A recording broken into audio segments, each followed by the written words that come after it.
आपण पाहत आहात स्वराज्य संदेश, बातम्या लोकहिताच्या।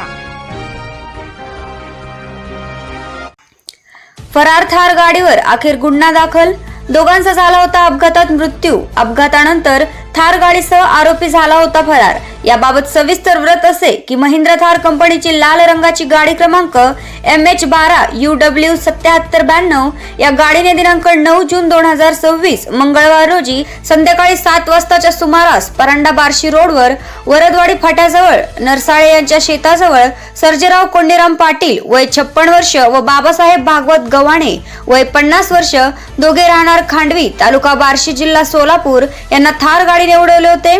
या अपघातात दोघांचा मृत्यू झाला होता। सदरील थार गाडीवर चालक फरार झाले होते।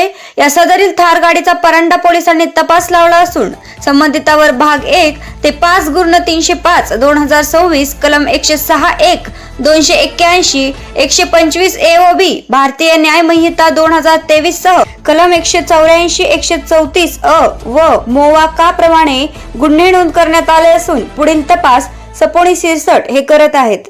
आपल्या परिसरातील बातम्या पाहण्यासाठी चॅनलला सबस्क्राइब करा, व्हिडिओला लाईक करा आणि बेल आयकॉन दाबायला विसरू नका।